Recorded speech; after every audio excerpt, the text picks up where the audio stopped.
Portland. Proud So Boys, guys, Portland fights with I was Antifa. I was totally there. I Oh was yeah, totally at this rally. Yeah, I went. you I saw. went on Saturday. We have pillbillies. Oh God, I already know what that is from the name. Um, All right, sorry. Go ahead.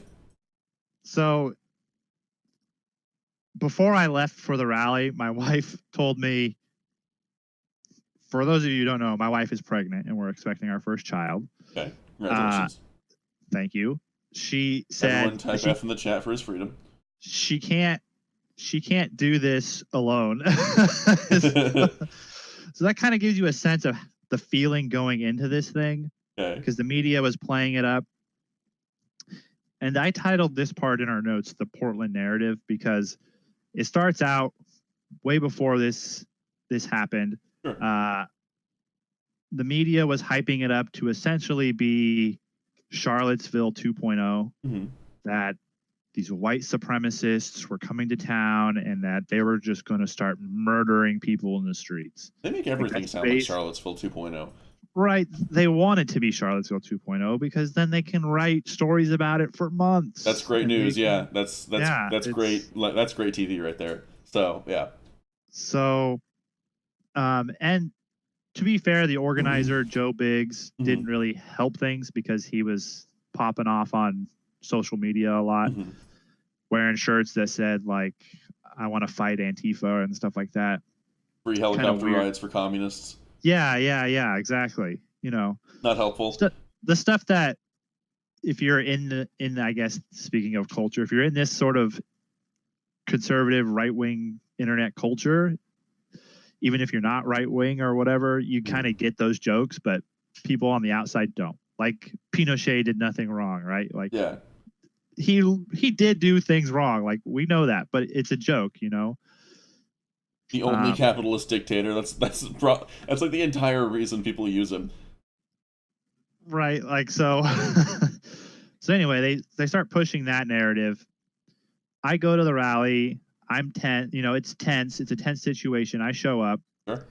I get out of my car. I start walking to the rally, and my head is like on a swivel. I'm looking for Antifa. I'm not wearing like an American flag tuxedo or anything. I'm not like Uncle Sam or nothing, but I do have a hat that has the American flag on it. If you It's like, really want to be safe at these rallies, I've got an idea for you. Tell me what you think. Ready? okay. All right. So here's what you're gonna do. You're gonna need to wear some you're gonna need to wear some leggings, right? And you're gonna wear a shirt on top, like with cut off sleeves that says Beta Cuck for life. Oh yeah. You'll be totally safe at these rallies. The Proud Boys won't come near you, There and was a guy. Antifa won't touch you. They'll be like, yeah, brother, just rep it.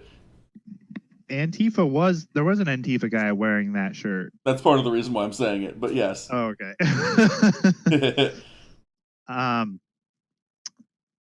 Anyway, I walked down to the rally. I meet these two guys who were in town from Seattle, Mm-hmm. which is in Washington, if you don't know. Mm-hmm. It's like a 4-hour drive, but they were in town for something Okay, I know else. where Seattle is. Well, just to kind of give you know like where how far Portland it is is. on a map Anyway, because I'm an idiot, but I know where Seattle is. well, Portland's so freaking small compared to like Seattle, or That's also fair. it's a big town in Oregon, but that's not saying much. Yeah. I meet these guys, and they're trying to get to the rally too, and so we walk together because there's safety in numbers, and there was 3 of us, and Yeah. they looked like they were in shape, and they said they figured I was going because of my hat. Mm-hmm. So we get there. We actually end up on the wrong side, so we're like hanging out with Antifa. And they're like shouting at this group. It was called Portland Liberation is the name of this group.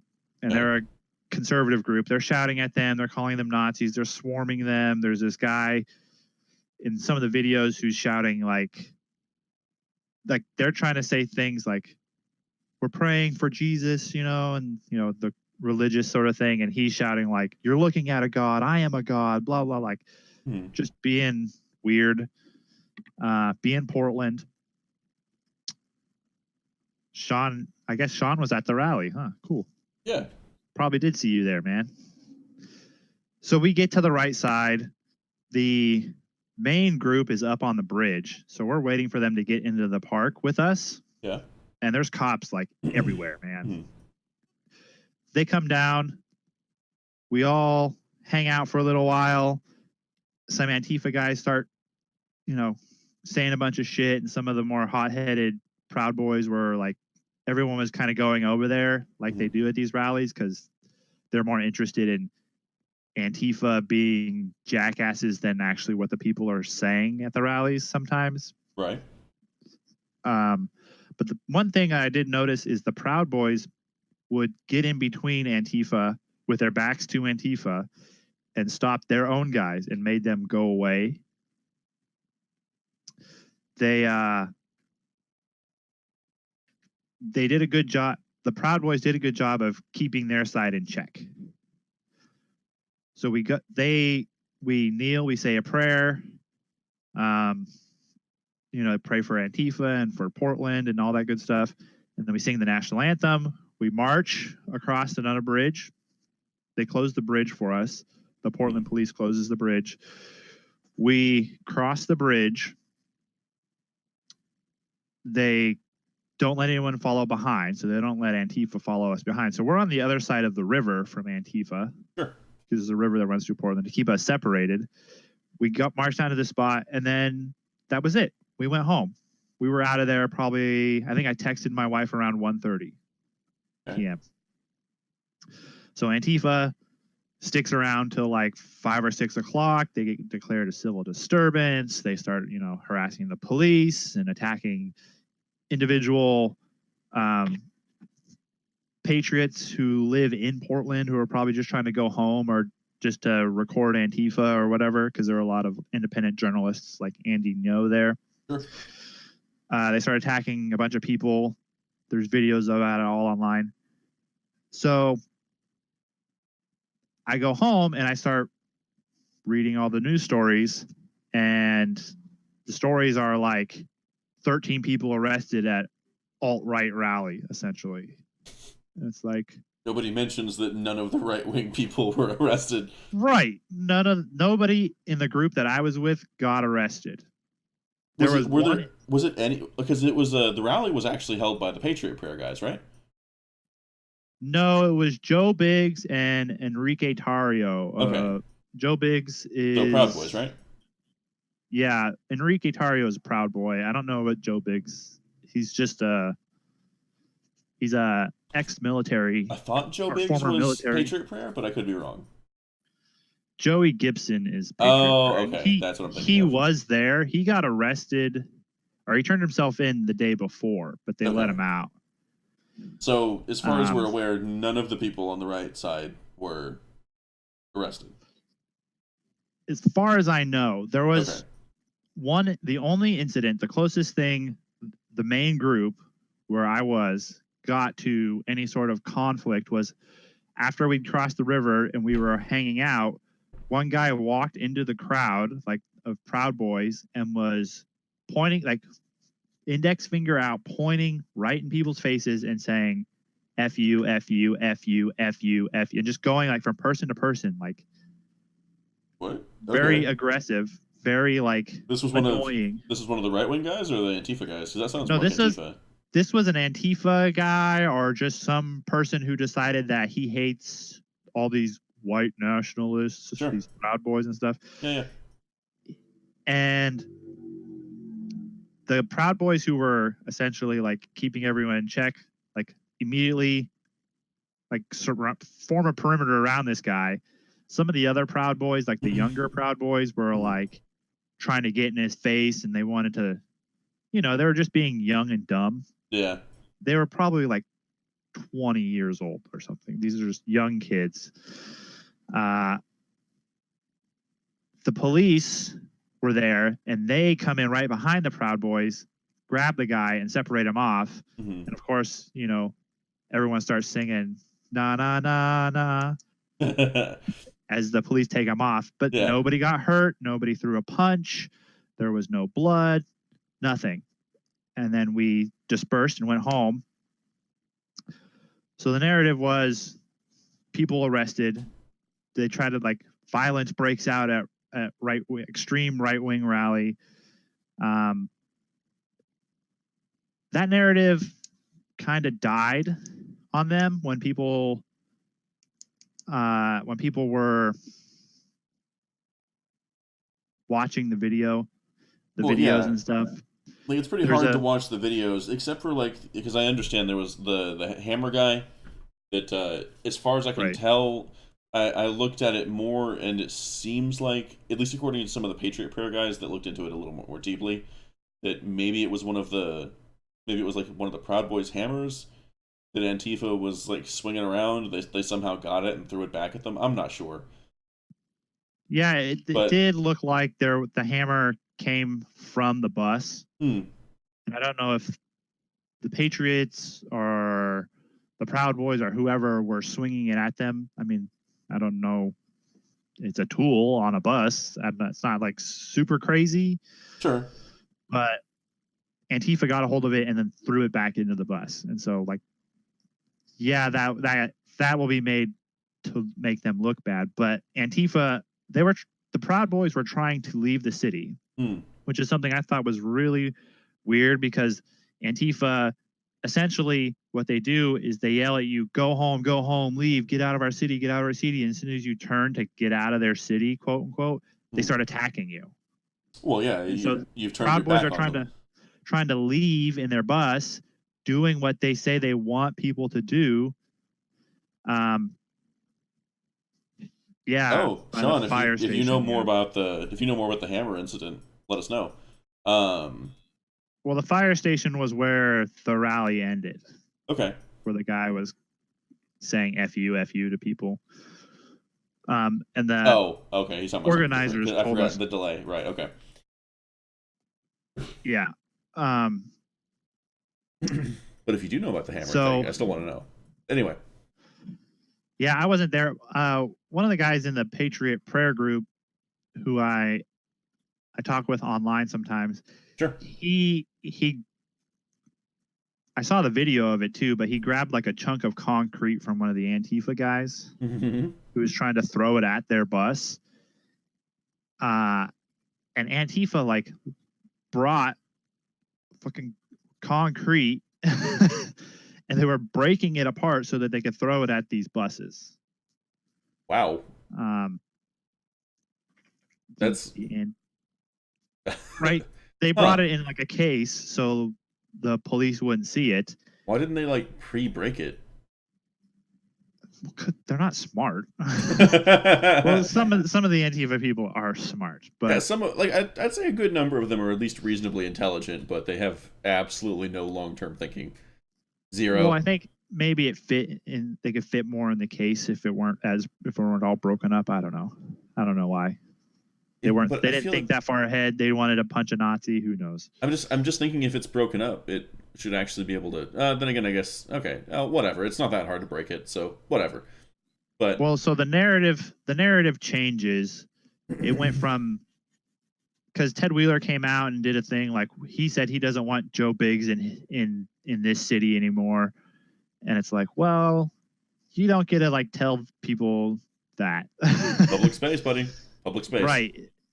You're supposed to be the mayor of Portland. You don't just get to exile people from Portland because you don't like them. Like Mayor Wheeler totally believes that Proud Boys, Patriot Prayer, Joe Biggs are evil, vile, white supremacists, racists who are spreading messages of hate, and that they're all like super bad people, right?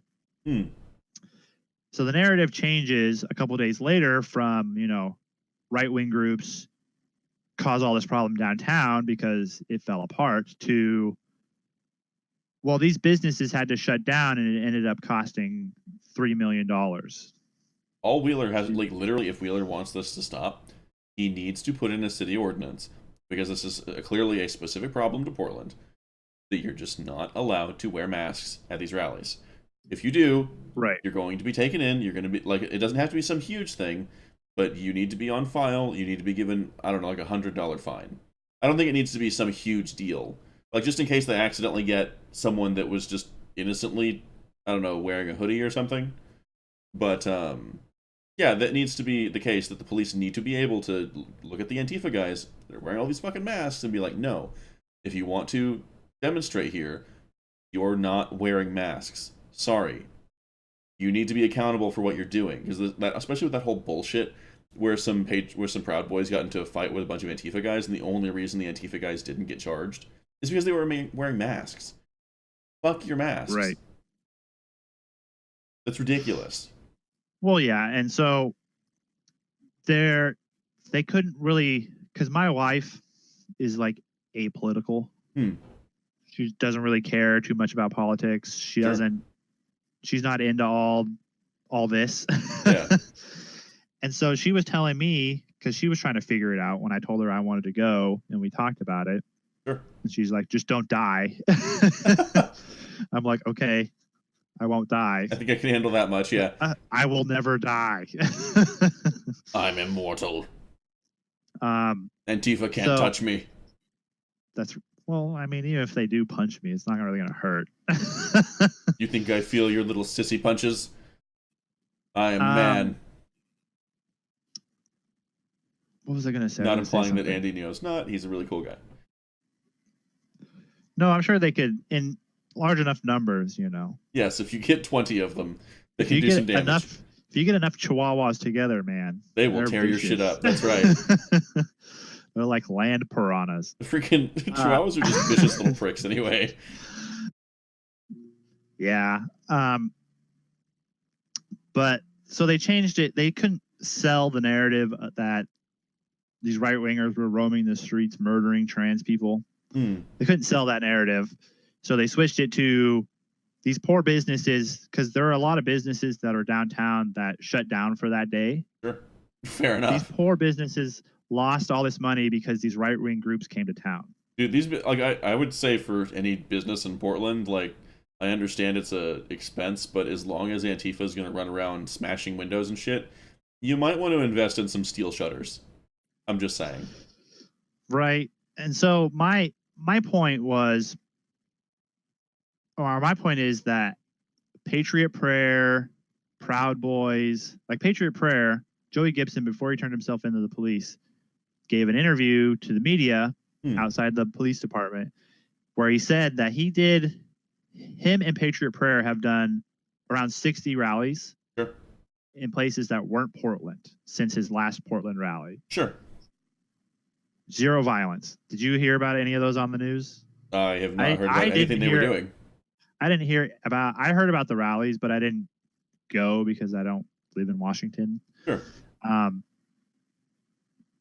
But I didn't hear about it. If there was violence there, I'm sure the media would have reported it. Oh, yeah. It would have been all over the news. It would have magically become very, very important. A flashpoint of American culture. They were all peaceful rallies, right? Yep. The only time that there's violence is when they come into Portland. Now, if Antifa has a rally or a protest, there's almost always violence. When Trump got elected after the election, it cost the city of Portland $1 million because Antifa rioted in the streets and caused so much destruction and damage. I don't suppose Wheeler is up for re-election anytime soon. I don't live in Portland, so I don't get a vote for him. So I'm not sure. But I think soon, though. Fair enough. While you talk, I'm going to look up some information about Portland's political system. So I'm thinking that they're trying to blame. To me, it seems like they're blaming the victim here, because Patriot Prayer and the Proud Boys, there would be no violence if Antifa doesn't show up to these things. They would have their rallies. Nothing would happen. They would get bored, probably. And then they wouldn't go to Portland anymore. Right. Like, all Portland has to do is allow people who are right wing to have their constitutionally guaranteed right to freedom of speech within the city of Portland. Yeah, if that's not too much to ask. Literally, if the Proud Boys show up and no one starts freaking out, they'll just leave it alone. Like, nothing will happen. They'll go home. It's not the Proud Boys doing this. And like, it's so irresponsible the way the media is handling this, because I've even had friends of mine that are apparently stupider than I realized, that think that the Proud Boys are all alt-right, because I guess they haven't got any news updated to them since fucking the Charlottesville incident. And I'm like, no, guys. Yeah, okay, some of them fucking showed up to the Charlottesville thing, but I'd like to point out the leadership in the Proud Boys didn't. The Proud Boys are not alt-right. This is ridiculous. Right. Well, it's like I said, it's feels like victim blaming to me. To a certain extent it is, because I also understand that they're not entirely wrong, that if the Proud Boys didn't show up, they wouldn't have to deal with all these damages. That's true, but it's also true that the people that are actually doing the damages aren't the Proud Boys. Well, to me, it's sort of like saying, well, if those black guys didn't go into those restaurants during the civil rights movement, then all those people wouldn't have freaked out and beat the shit out of them. Yeah. Like, why did those guys do that? They went into places that they knew they were going to get beat up. They knew that was going to cause a reaction.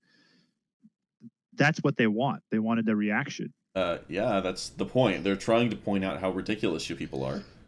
Well, yeah, that was what Joe Biggs said, and he's like, we wanted the attention. Like, when they interviewed him, they said we wanted the media attention. We wanted, like, Trump tweeted about it. That's what we wanted. We wanted attention on this issue. Yeah. And we got it. So we're going home. Yeah. So they left. That's what he wanted. And they're like, and the mayor of Portland's saying, like, he's just doing it here so that they get attention. It's like, yes. So maybe stop giving them the attention? Right. Like, if you want this to go away, deal with Antifa. Like, address the issue. The issue isn't Patriot Prayer comes into Portland to cause problems. They're not causing problems. Patriot Prayer comes to exercise their, believe it or not, your God-given right to free speech, freedom of assembly, in the city of Portland, and a bunch of people show up to tell them they can't do that. I'm kind of curious about what DD just posted. Apparently, Hinton, West Virginia has a Confederate statue. I'm surprised there's any of those left at this point, if I'm being totally honest. I thought they all got protested out of existence. Yeah, good for them. Yeah. I'm not exactly a Confederate, but I mean, those man, damn rebels. I don't know. Like, I've never understood people coming from, like, out of town, tell people they need to take this statue down. Like, it's not really your choice, bro. Like, if we want to take it down, we can vote to take it down. If we don't want to take it down, go fuck yourself. Right. That's one of the criticisms. That's probably, like, the most effective criticism that people give to Patriot Prayer too, because Joey Gibson is from Vancouver, which is just across the river from Portland. It's like 5 minutes from Portland. It's not like he's super far away or anything. Vancouver, Canada? Washington. Oh, okay. I was like, what are you talking about? Not BC, no. Okay. Vancouver, Washington is, you can see it from Portland. Yeah. You can swim there. I'd say, like, as long as you're in state, at least you've got some sort of, like, stake in it. But if we're talking about, because most of the time when we're talking about these Confederate statues, it's people that are coming from, like, all the way out of town. Like, all the way, being organized by someone that's all the way out of town. People from all over the country with enough disposable income to fly into these places and tear down statues because they got nothing going on with their lives. Yeah, seriously. The thing with the statues is that, like, the Confederate Army, they were fighting for, like, you'll hear people say a bunch of different things. They were fighting for states' rights, but the state rights they were fighting for was slavery. That's, like, the best interpretation I've heard. So they were essentially one of the states' rights. Well, right, like it was. We have the It's right an important to one. determine what our laws are and Right. stuff. So, It was more of general states' rights than just that, but that also was the main one that pissed them well, that off. was the specific one that was being that was the specific topic of debate in the country at the time. Right. It was the And the flashpoint. reason why, yeah, the reason why, like they had to make, they couldn't be like, well, I guess they did, but anyway, all that aside, I don't care about that so much. The Confederate soldiers, the Confederate Army, and the Confederacy, in my opinion, they were all Americans, Right. and they're the people who survived, or the people who had descendants survive them who died, are Americans. And so if they want to have statues of their ancestors who, despite the fact that they were fighting for something that is morally wrong now, and probably morally wrong, forever, whatever, something morally wrong, they fought bravely. Hmm. Like there is something to say about honoring your opponents. Like if they fight bravely, you don't want to be like, there were a bunch of like pussy ass coward bitches, We're blah going to blah blah strip blah. them from history. Yeah. Yeah, They were a part of our history. Like them or hate them. They're a part of our history. right, exactly. And so, to me, that's why I think if they want to have these statues, they should be allowed to have the statues. Yeah. I mean, honestly, I don't even necessarily mind protests coming from people, but it's like when you get into a situation where they start like tearing down the statue themselves, that's taking it that's too far. That's too far. Well, yeah, that's not a civilized society, in my opinion. Is No. they don't care what you think. They're not going to put it through a vote or go through the legal means or through the legislature. They're just going to get enough people together and tear it down.